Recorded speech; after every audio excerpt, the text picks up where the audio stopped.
So, good afternoon, everybody, all the amazing people from all over the world. It's your girl Cha Cha, and this is another episode of Off the Charts, which is just like a side. It's like a little sister to the actual money mantra. It's still under the same brand, but more so here we talk about mindset.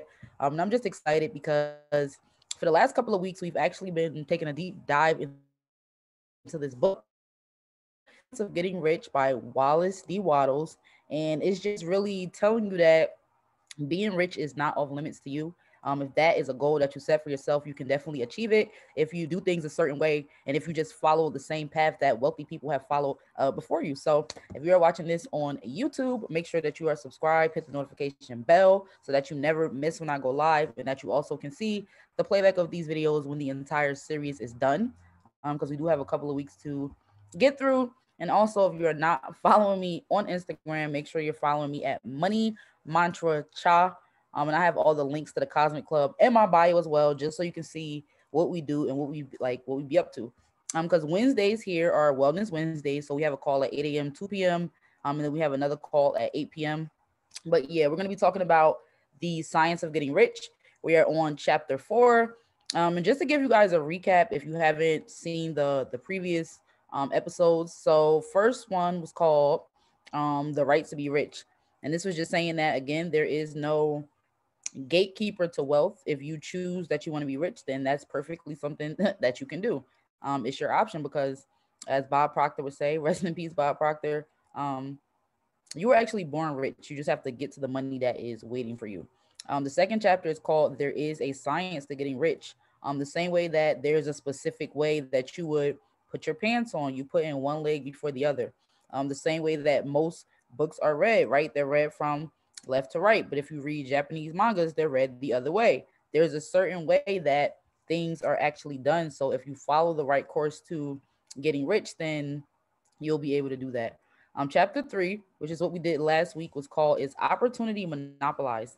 And it basically said that there's so much opportunity out here because everything is created from the same formless substance, right? It's saying that opportunity can be created out of nothing because everything was created out of nothing. So you're not limited. People aren't rich because of where they live. They aren't rich because of their last name. They're rich because of the things they actually took to do to get rich. So today's chapter is called "The First Principle in the Science of Getting Rich," and this is actually one of my favorite chapters. I really love it. So, like usual, we're going to pretty much listen to the chapter. We're going to listen to the chapter, and then we're going to talk about pretty much what we heard. And I'm going to give you my perspective. And hopefully, if you guys are open to sharing, I would love to hear what you have to say as well. So, without further ado, this one is a little bit longer than the other ones. They've been about 5 to 6 minutes, but this one is 9.5 minutes long. So just make sure that you listen through. If you are going to be taking notes, which I highly recommend, just write down anything he says that stand out to you, any word that you hear a lot of, and just anything that you really resonate with. So I want to go ahead and play chapter 4 for you guys. It's called the first principle in the science of getting rich. In the science of getting rich, thought is the only power which can produce tangible riches from the formless substance. The stuff from which all things are made is a substance which thinks, and a thought of form in this substance produces the form. Original substance moves according to its thoughts. Every form and process you see in nature is the visible expression of a thought in original substance. As the formless stuff thinks of a form, it takes that form. As it thinks of a motion, it takes that motion. That is the way all things were created. We live in a thought world, which is part of a thought universe. The thought of a moving universe extended throughout formless substance, and the thinking stuff moving according to that thought took the form of systems of planets and maintains that form. Thinking substance takes the form of its thought and moves according to the thought. Holding the idea of a circling system of suns and worlds, it takes the form of these bodies and moves them as it thinks. Thinking the form of a slow-growing oak tree, it moves accordingly and produces the tree, though centuries may be required to do the work. In creating, the formless seems to move according to the lines of motion it has established. The thought of an oak tree does not cause the instant formation of a full-grown tree, but it does start in motion the forces which will produce the tree along established lines of growth. Every thought of form held in thinking substance causes the creation of form, but always, or at least generally, along lines of growth and action already established. The thought of a house of a certain construction, if it were impressed upon formless substance, might not cause the instant formation of the house, but it would cause the turning of creative energies already working in trade and commerce into such channels as to result in the speedy building of the house. And if there were no existing channels through which the creative energy could work, then the house would be formed directly from primal substance, without waiting for the slow process of the organic and inorganic world. No thought of form can be impressed upon original substance without causing the creation of the form. Man is a thinking center and can originate thought. All the forms that man fashions with his hands must first exist in his thought. He cannot shape a thing until he has thought that thing. And so far, man has confined his efforts wholly to the work of his hands. He has applied manual labor to the world of forms, seeking to change or modify those already existing. He has never thought of trying to cause the creation of new forms by impressing his thoughts upon formless substance. When man has a thought form, he takes material from the forms of nature and makes an image of the form which is in his mind. He has, so far, made little or no effort to cooperate with formless intelligence, to work with the Father. He has not dreamed that he can do what he seeth the Father doing. Man reshapes and modifies existing forms by manual labor. He has given no attention to the question whether he may not produce things from formless substance by communicating his thoughts to it. We propose to prove that he may do so, to prove that any man or woman may do so, and to show how. As our first step, we must lay down 3 fundamental propositions. First, we assert that there is one original formless stuff or substance from which all things are made. All the seemingly many elements are but different presentations of one element. All the many forms found in organic and inorganic nature are but different shapes made from the same stuff. And this stuff is thinking stuff. A thought held in it produces the form of the thought. Thought in thinking substance produces shapes. Man is a thinking center, capable of original thought. If man can communicate his thought to original thinking substance, he can cause the creation or formation of the thing he thinks about. To summarize this, there is a thinking stuff from which all things are made, and which in its original state permeates, penetrates, and fills the inner spaces of the universe. A thought in this substance produces the thing that is imaged by the thought. Man can form things in his thought, and by impressing his thought upon formless substance, can cause the thing he thinks about to be created. It may be asked if I can prove these statements, and without going into details, I answer that I can do so both by logic and experience. Reasoning back from the phenomena of form and thought, I come to one original thinking substance, and reasoning forward from this thinking substance, I come to man's power to cause the formation of the thing he thinks about. And by experiment, I find the reasoning true, and this is my strongest proof. If one man who reads this book gets rich by doing what it tells him to do, that is evidence in support of my claim. But if every man who does what it tells him to do gets rich, that is positive proof until someone goes through the process and fails. The theory is true until the process fails, and this process will not fail. For every man who does exactly what this book tells him to do will get rich. I have said that men get rich by doing things in a certain way, and in order to do so, men must become able to think in a certain way. A man's way of doing things is the direct result of the way he thinks about things. To do things in a way you want to do them, you will have to acquire the ability to think the way you want to think. This is the first step toward getting rich. To think what you want to think is to think truth, regardless of appearances. Every man has the natural and inherent power to think what he wants to think, but it requires far more effort to do so than it does to think the thoughts which are suggested by appearances. To think according to appearance is easy. To think truth, regardless of appearances, is laborious and requires the expenditure of more power than any other work man is called upon to perform. There is no labor from which most people shrink as they do from that of sustained and consecutive thought. It is the hardest work in the world. This is especially true when truth is contrary to appearances. Every appearance in the visible world tends to produce a corresponding form in the mind which observes it, and this can only be prevented by holding the thought of the truth. To look upon the appearance of disease will produce the form of disease in your own mind and ultimately in your body, unless you hold the thought of the truth, which is that there is no disease. It is only an appearance, and that reality is health. To look upon the appearances of poverty will produce corresponding forms in your own mind. Unless you hold to the truth that there is no poverty, there is only abundance. To think health when surrounded by the appearances of disease, or to think riches when in the midst of appearances of poverty, requires power. But he who acquires this power becomes a mastermind. He can conquer fate. He can have what he wants. This power can only be acquired by getting hold of the basic fact which is behind all appearances. And that fact is that there is one thinking substance from which and by which all things are made. Then we must grasp the truth that every thought held in this substance becomes a form, and that man can so impress his thoughts upon it as to cause them to take form and become visible things. When we realize this, we lose all doubt and fear, for we know that we can create what we want to create, we can get what we want to have, and we can become what we want to be. As a first step toward getting rich, you must believe the three fundamental statements given previously in this chapter, and in order to emphasize them, I repeat them here. There is a thinking stuff from which all things are made, and which, in its original state, permeates, penetrates, and fills the inner spaces of the universe. A thought in this substance produces the thing that is imaged by the thought. Man can form things in his thought, and by impressing his thought upon formless substance, can cause the thing he thinks about to be created.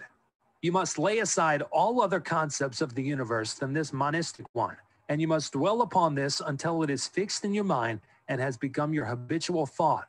Read these creed statements over and over again. Fix every word upon your memory and meditate upon them until you firmly believe what they say.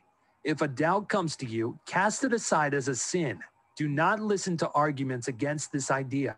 Do not go to churches or lectures where a contrary concept of things is taught or preached. Do not read magazines or books which teach a different idea. If you get mixed up in your faith, all your efforts will be in vain. Do not ask why these things are true, nor speculate as to how they can be true. Simply take them on trust.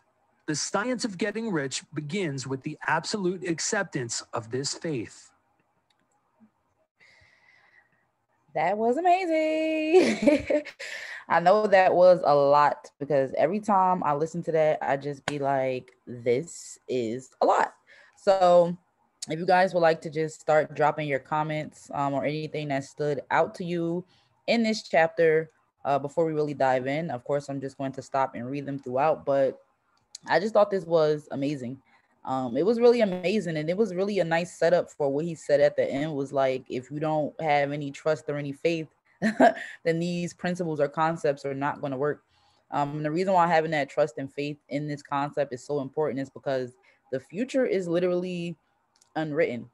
The future is literally unwritten. So if you're saying something and you want something to actually manifest and come true, you're not wasting your breath. You're saying it because you actually believe that it's going to come true, and you have the faith that is going to come true. So if you believe that you are going to become a wealthy person in this lifetime, you're going to supersede any person in your family and just amass a lot of wealth, just drop some sevens in the chat. I just want to see where all my rich friends at, right? I'm gonna drop some sevens because that's something I plan to do in this lifetime. And I don't really understand how it's going to happen, but just because I have that desire and that's something that I'm focused on in my mind, I honestly believe that it's going to happen. So if you guys are still getting your thoughts together, I'm just going to go ahead and dive in. Because like I said, this is one of my favorite chapters simply because it was a lot of words, but the more you listen to it, the more it'll sink in and the more it will actually make sense in how simple it was to what he was saying. So The first thing that I want to highlight is the fact that he said thoughts, right, is a formless substance. And you can essentially imprint anything on it, and it's coming from one major source. So as we continue to just work through this chapter, and I bring up thought and thinking, I want you to think about it like Play-Doh, right? When we were children, we've played with Play-Doh before. If you've ever played with Play-Doh, just drop some ones in the chat, right? It's actually clay that's made for children. So it's just instead of Play-Doh, it's Play-Doh. Let me drop some ones because I've definitely played with that, right? Now, if you've had a big chunk of Play-Doh and you ripped off a piece of it, you can make whatever you want out of it, but then you would just mash it back up and actually add it back to the original thing, and it would just essentially come back to the ball shape. So I'm bringing that up to say that formless substance, right? The universe, your thoughts is essentially just like that Play-Doh, right? And I just want you to keep that image in your mind because you can take a piece of that Play-Doh and make anything you want out of it, right? As a kid, I made stick figures, I made food, I made full kitchens, I made a lot of stuff because that's what I was thinking about, and that's what I had to work with, and that's what I wanted to actually form. And that's what thinking actually is. It's actually taking a piece of that formless substance and making it into anything that you want it to be. Now, this could be more money because that's what this is all about, right? The money mantra is all about showing you how to actually shift your ideas, shift your beliefs, and just have positive habitual behaviors surrounding money so that you can actually attract more of it into your life, right? He said thought is a formless substance and you can imprint anything on it. It's one major source. And man will cause the formation of the thing that he thinks about, right? So since every single thought is made in this one place, right? Think about it like the Play-Doh. Every thought is made in this one place. If you're thinking negative things, it's going to imprint on the original thought source, and then it's going to come back to you, because that's exactly what you were thinking about. So it's just important to understand that concept first and foremost is that all thoughts literally come from the same place. He said whether it's organic or inorganic or whether it's positive or negative, it's still all coming from the same place, and it's based on what you focus on. So if you guys understand that, just go ahead and drop some twos in the chat, right? That every thought that every single person has is coming from a formless substance, right? Every thought that every single person has is coming from a formless substance. And for people who are just joining us, the analogy that we're going to be using throughout today's chapter is Play-Doh, right? Because Play-Doh is essentially a formless substance that you can take a piece of and make absolutely anything you want out of it. And that's exactly how the universe works, right? He said people literally are used to just changing the energy and the formations that they see around them, not ever having the thought that they can actually create things from nothing, right? Like people would rather work around the things they already have instead of trying to create something new. That's why you really don't see a lot of entrepreneurs, because people would rather um not try to recreate anything. They would just rather, what was the exact words he used? He said people would rather like manipulate the forms that already exist instead of trying to create something new because they don't have the awareness that they can. But that's the cool thing. Like you literally can think whatever you want. Like one of the greatest books for anybody who amassed a lot of wealth, right, was Think and Grow Rich. And they say that it's a secret within the book, right? There's a secret within the book. And if you finish the book and you read the book and you understand it, you will find that secret. If you've ever heard that myth about Think and Grow Rich, just drop some threes in the chat, right? That there's a secret within that book, because I promise you, I've listened to that book, I've read that book, um, but the real secret is really in the title. Like that's the secret. That's really the trick. You can think and grow rich. In the same way that Wattles D Wattles ended this chapter, he said, you can do all this stuff, but if you don't trust and you don't believe, then it's just not going to happen, right? So it's just breaking down like what these words actually mean, right? I did another episode called Words Have Power, just really getting into the exact definition of the words and things that we say every single day. Now, in this particular chapter, chapter 4, it is called The First Principle in the Science of Getting Rich. And he says the word thoughts and thinking so many times. And it's like you can hear something over and over again and not know what it means. Like we all have words in life that we've heard But if somebody be like, what does that even mean? Like, you ever have a moment with somebody where y'all just both be like, what that mean? You be like, I don't know, but you just keep going on with your life and with your day because you didn't take the time to actually look it up. So a thought, right? And I'm going to give you guys just a few definitions. You don't have to write them down because I'm kind of going to blend them together. But thoughts are mental. This was my favorite definition that I found. Thoughts are mental events, and they reflect every aspect of experiencing, right? So what thoughts did you have today that reflect a positive experience that you've had, right? And that's a good thing, right? You should want to attach more things to that feeling.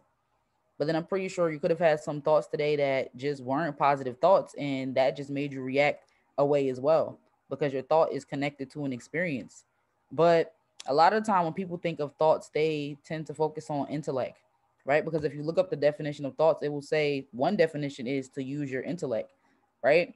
And then people always often associate thoughts with memories as well, right? Have you ever associated just the word thought with either memories or feelings, right? Experiences? Just drop a 4 in the chat, right? Because what we need to understand is that yes, these are thoughts, but these are things that have happened already. We need to understand that we can create new thoughts, right?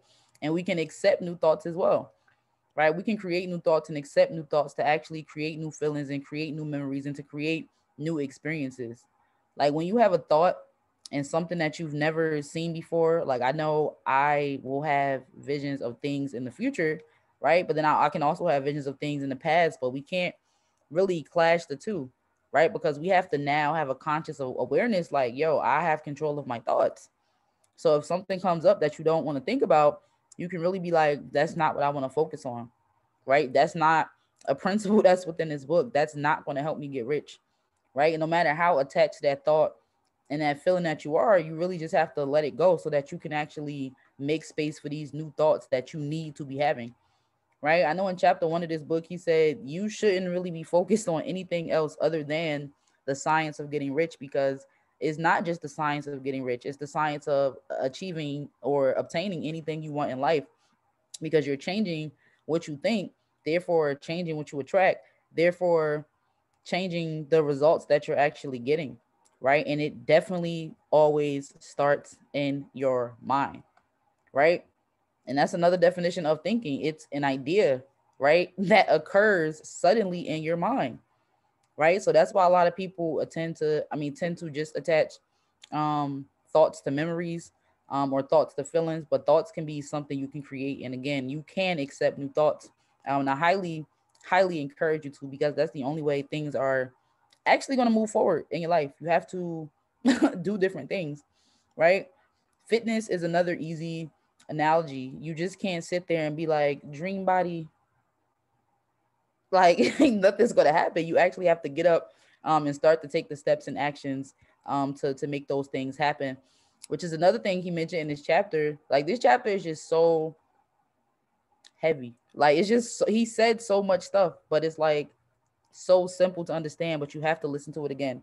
Right? This is called The Science of Getting Rich. You guys can look it up on Apple Music. I'll drop it in the chat after as well. But another thing he said is that he gave the example of a house, right? He said the house is not thought of, but essentially all of the resources needed to build that house and all of the people who are going to be on the project to actually build that house as well, they already exist, right? The person that's going to be living in that house already exists, right? The wood to have that house already exists. The marble, right, already exists, right? The paintings and art, it already exists. The chandeliers. I'm describing my house. Sorry, y'all. I'm just, but it already exists, but it hasn't come together yet. But as soon as I say to myself, okay, I'm going to find a house, right? I'm ready to buy a house. That it's going to come together, right? If I'm having my house built from the ground up, all those things are going to come together. But first, I have to have the idea that I want the house. Then I have to make the decision that I'm going to actually get this house so that everything can start to fall into place.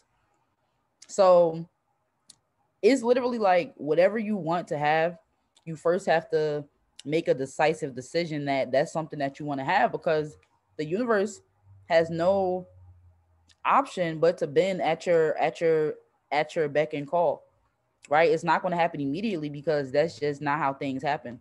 I always like to bring to everybody's awareness that everything in the universe is happening at the same exact time, right? The same time we're doing this, it's another complete, it's a different day in a different country right now.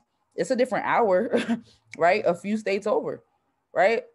So everything is happening at the same time. So you can want something, but it's not going to automatically appear.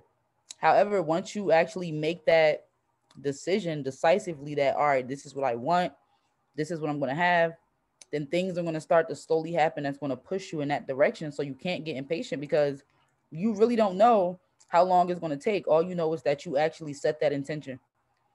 The example he gave in this chapter, he said an oak tree, right? When you plant a seed, you know that it's going to become an oak tree, right? But the tree couldn't start to actually become a tree until the seed was planted, right?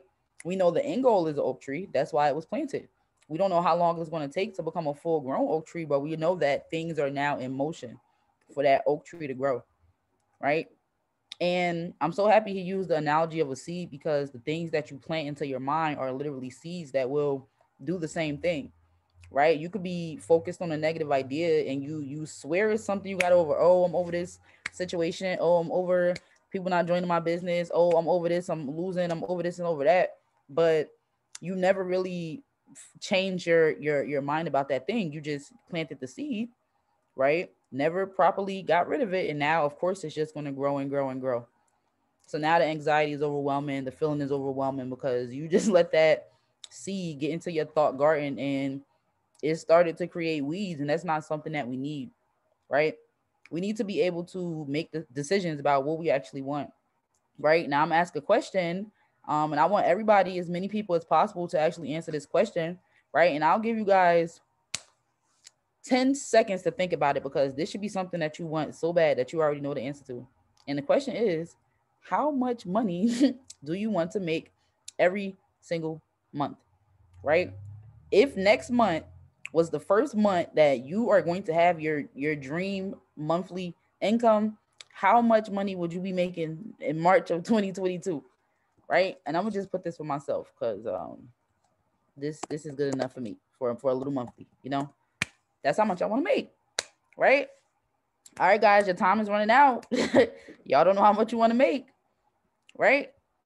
And then we question, like, why aren't we making these things? Because we don't even know what it is that we want, right? We have to make the decision first so that the universe can start to bend. And we can't go back and forth. It's like, make the decisive decision. I don't even know what number this is. Hold up. Because you got a lot of zeros in here. 100 million. See, we don't know what could happen between now and March that can get you to $100 million because people really, the money is there, right? You just haven't made the decision that's what you want. Therefore, the universe can't. Like, imagine, it's also, I always use the GPS analogy because I need the GPS. Like, I need it to get where I'm going. So I think about my goals the same way. I think about my goals the same exact way. It's like, let's just say you be like, all right, I want to make 5K a month, and you put that in the GPS. So now your GPS has set it, and now you're like, wait, I think I want to make 7K. Then it's like rerouting, like, and then it may take a little bit longer, right?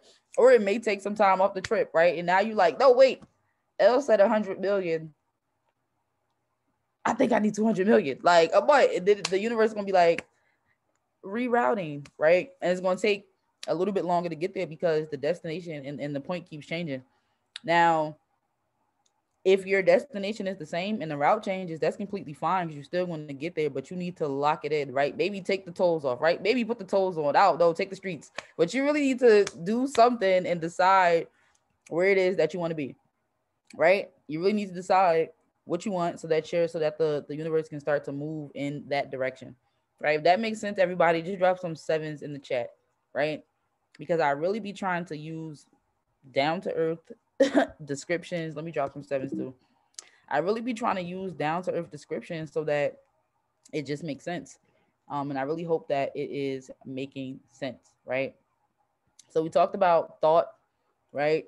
We talked about thinking, like what that actually mean. We talked about how every single thought literally comes from the same place. Like all thoughts are coming from the Play-Doh, the Play-Doh of the universe, right? Just for the visual, and you can take a piece of whatever you want, make whatever you want, right?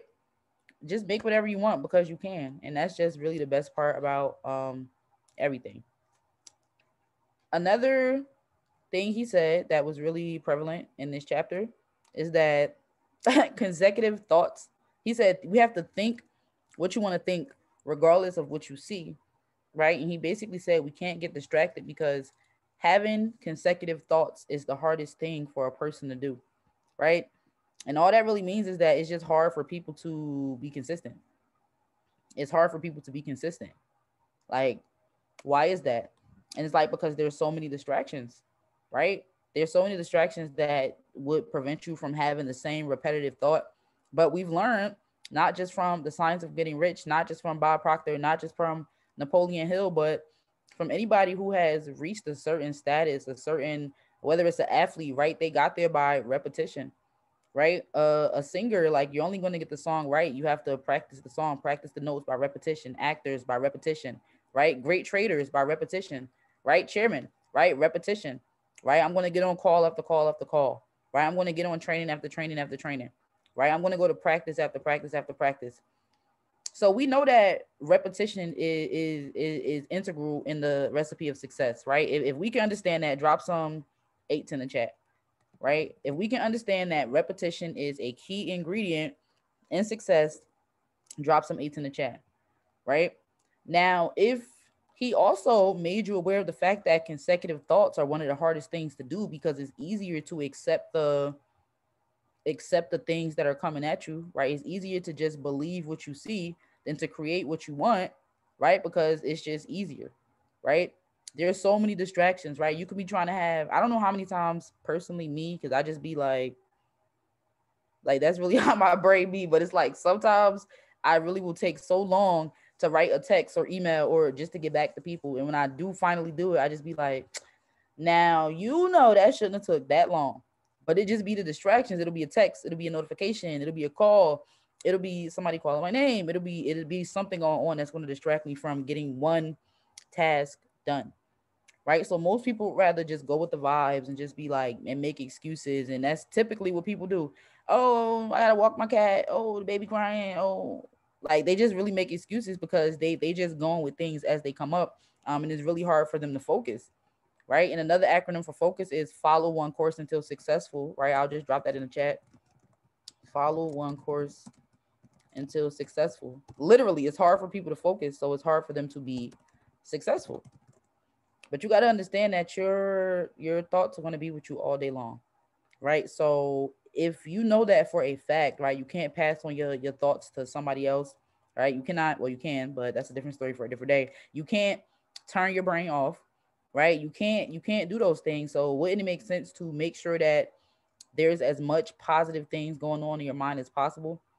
If you know that every single thought that you have can become something real, wouldn't it make sense to be obsessive about getting wealthy and getting rich? Like, wouldn't it make sense to think about how you one day are not going to have to work for anybody again just because of the way that you're thinking? And you're going to attract the money to you, right? You're going to attract the people to you. You're going to attract the opportunities to you, right? You're going to attract the mental, the daily deposits in your mental, right? In your heart, right? In your bank account for sure, right?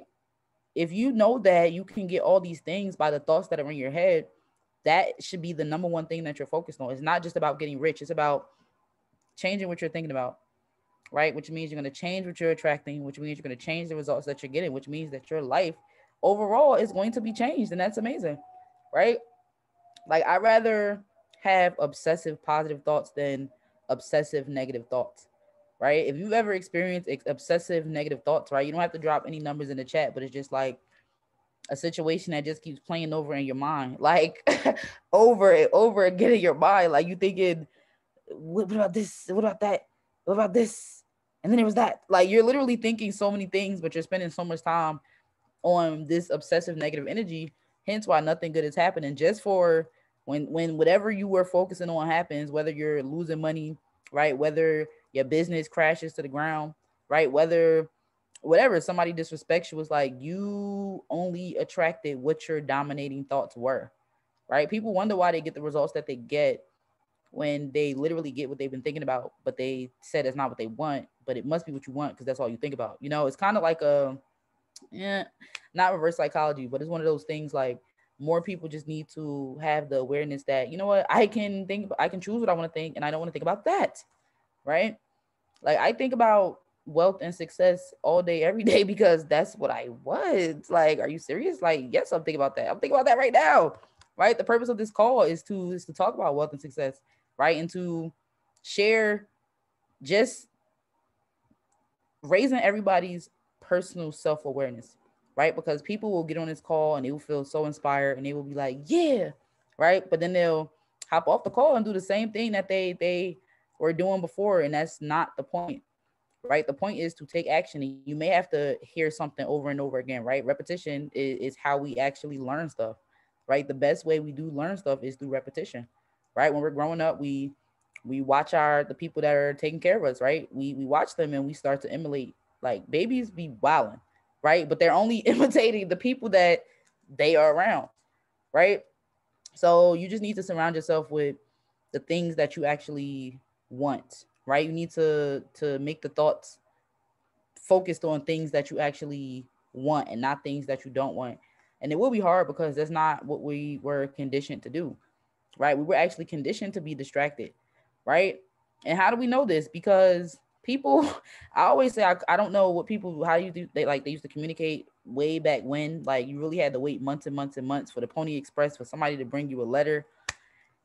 And then what if the letter just said one thing? No. Like you would be like, you will be tight. But now it's like we live in this instant gratification culture where it's like people can literally text you, and if somebody don't text you back in a couple of minutes, like people really have ended whole relationships with people, friendships, right? People have really reacted based on the way that somebody texts just because they expect the instant response, but that's just not how anything works.